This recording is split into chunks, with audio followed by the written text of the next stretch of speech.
Assalamualaikum warahmatullahi wabarakatuh. Shalom, Om Swastiastu, Namo Buddhaya, salam kebajikan Rahayu. Oke, kita sekarang di hari ke-5, hari terakhir untuk Roadshow Region ke-8. Dan pagi ini kita sudah bersiap-siap untuk menyapa teman-teman di SMK Negeri 2 Pacitan. Dan juga kita nanti bergeser ke SMK Negeri 1 Donorojo, di Pacitan juga sama. Pagi ini kita agak sedikit bersiap-siap, soalnya dari informasi yang diberikan, hari ini kita akan ketemu dengan kurang lebih sekitar 450 siswa dari kelas 12 semua kompetensi keahlian di SMK 2 Pacitan. Jadi teman-teman ikutin terus kegiatan kita di Roadshow hari ini sampai nanti kita bergeser juga ke SMKN 1 Donorojo. Jangan lupa untuk stay tune di Cipta Sarana Cendekia. Terima kasih. Assalamualaikum warahmatullahi wabarakatuh.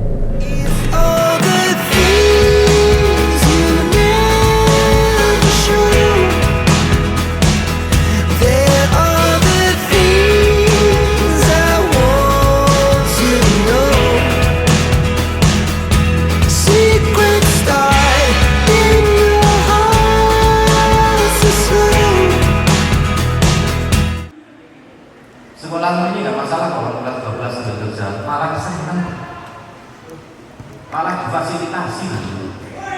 Gimana caranya bikin bangun sistem? 20 lowongan kerja langsung masuk ke dalam persyaratan khusus.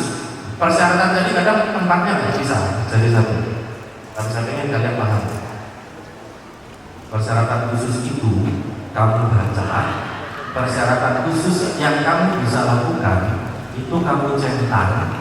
Terus kamu pindah, kamu masukkan di dalam daftar riwayat hidup, masukkan di bagian keahlian, gitu ya, interest atau peminatan, tuh, atau kelebihan di daftar riwayat hidup itu masukin ke situ. Related skill masukin ke situ. Kenapa? Karena persyaratan khusus itu biasanya isinya adalah permintaan yang berkaitan dengan keahlian. Contohnya apa, Mister? Satu, katakanlah yang paling sering keluar saya memiliki kemampuan komunikasi yang baik, terus mampu bekerja secara individu atau di dalam tim, ya. Yang ketiga biasanya persyaratan khusus, mampu bekerja di bawah tekanan. Yang nomor 4 biasanya persyaratan khusus itu yang sering keluar, berpenampilan menarik. Kalau bahasamu harus sering good looking. Terus mulai bingung ketika ngomong good looking. Yang kelima biasanya isinya adalah berkaitan dengan soft skill. Contohnya adalah mampu mengoperasikan komputer, biasanya dia minimal Microsoft Office gitu. Mampu apalagi biasanya mengendarai kendaraan roda 2 minimal, katakan seperti itu, atau roda 4. Apa yang kamu bisa, kamu centangin satu-satu. Kamu pindah ke dalam daftar riwayat hidup. Biar apa? Biar daftar riwayat hidup itu sudah sesuai dengan spek yang minimal 20 jenis lowongan kerja. Jadi itu akan memudahkan kalian untuk melamar kerja di dalam seleksi administrasi. Ketika CV-mu diambil, dibaca, bagus isinya.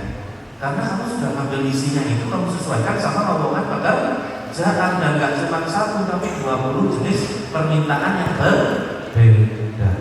Saya terlalu kecil misalnya, saya nggak berani tentang itu masukkan ke dalam daftar riwayat hidup saya. Jangan. Katakanlah tadi memiliki kemampuan komunikasi yang baik, bisa ngomong Pak, WA bisa, kirim email bisa kan? Cetak masukkan daftar riwayat hidup, mampu bekerja dalam tim, punya teman nggak? Ngobrol nggak sama temannya? Pernah marahan? Ngobrol lagi nggak?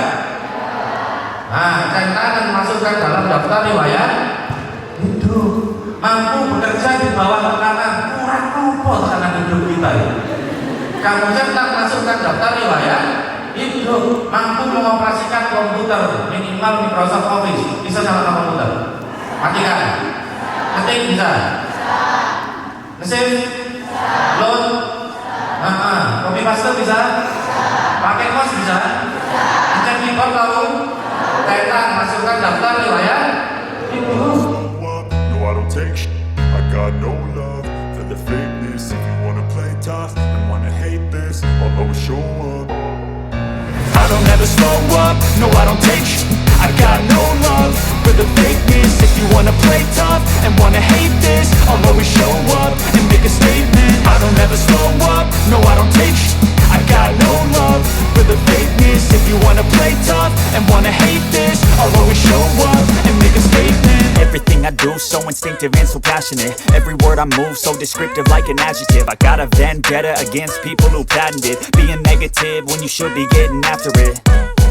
I got facts over tracks, this and that. Spitting slow, spitting fast. I could roast, I could gas. Think I'm okay at last, but I don't know. Kalau kamu merasa kuliah itu berat, karena biayanya tidak ada gitu ya, atau kamu bingung biaya hidup gitu ya, maka fokuslah kerja sambil kuliah aja. Fokus untuk mencari biaya hidupmu dulu. Kenapa? Kuliahnya nanti hanya untuk nambah ilmunya aja. Kamu kerja, cari gaji, kamu hidup dulu. Nanti kamu akan pintar. Kenapa? Karena kamu kerja, kamu mengulang sebuah hal terus-menerus kan gitu ya. Belajar sebuah hal semakin jauh dalam, maka kamu akan pintar. Ilmu tambahan yang ambil di kampus. Gak enaknya apa orang kerja sambil kuliah? Kuliahnya gak iso milih. Perguruan tingginya pasti perguruan tinggi swasta. Cari kelas karyawan, kuliahnya hari Sabtu sama hari Minggu, atau kuliahnya malam. Kenapa? Paginya kita harus kerja. Karena perusahaan pasti menuntut kita untuk kerja karena kita digaji. Ya. Saran saya, kalau nggak kuliah sambil kerja sambil kuliah. Jangan kuliah saja. Rugi kalau kamu kuliah saja. Minimal saya nggak boleh kerja, mister saya sudah dibiayai kuliah, saya disuruh untuk fokus gitu ya. Biasanya sama orang tua suruh untuk fokus, maka ikutlah organisasi atau minimal ikut kegiatan. Karena nanti kamu lulus S1, pertanyaan yang pasti akan keluar ketika wawancara ditambah satu lagi. Pernah ikut kegiatan apa selama di kampus? Ikut organisasi enggak? Itu pasti akan keluar pertanyaan itu. Untuk mengukur bagaimana kehidupan sosial kita, untuk mengukur gimana cara berkomunikasi kita. Wis, lakukan itu. Bisa nggak ya mister, saya kuliah dengan background saya yang sekarang gitu, dengan asal daerah saya sekarang, tidak ada hal yang tidak bisa dilakukan. Kuncinya cuma dari kamu sendiri, kamu niat nggak, kamu mau jalan atau enggak. Beasiswa sekarang banyak, yang ngasih nggak cuma pemerintah, korporat, perusahaan juga bikin beasiswa, perguruan tinggi beasiswa. Bisa dipahami? Bisa dipahami? Bisa. Jangan pernah percaya kalau ada orang yang ngomong sama kalian, anak SMK mau kuliah itu susah. Di sini ada nggak tipikal orang kayak gitu? Anak SMK itu kalau mau kuliah susah gitu katanya. Untuk kuliah angel, anak SMK lah kuliah. Di luar sana banyak orang tipikal kayak gitu. Kalau kamu ketemu, jangan percaya. Ini salah satu rahasia lagi yang tak kasih sama kalian. Kalau kamu kuliah ambil S1-nya akuntansi, kamu tadi mau kuliah ya? Ambil apa? Pengen kuliah kok? Manajemen. Pengen manajemen. Katakanlah kamu pengen manajemen gitu ya. Manajemen kamu semester 1, semester 2 ambil manajemen. Itu 50%, 70% materinya sudah kamu pelajari di SMK selama 3 tahun. Bayangin. Kalau kamu ngambil S1 akuntansi, yang kamu pelajari mulai dari semester 1, 2, 3 sampai pertengahan semester 4, S1 dan 4 akuntansi, itu hal-hal yang kamu pelajari di bangku SMK selama 3 tahun. Terus kalau kamu dibilang nggak bisa bersaing sama anak SMA, karena anak SMA ilmunya lebih luas, ya ketika belajar 3 tahun di SMA, saya nggak cocok.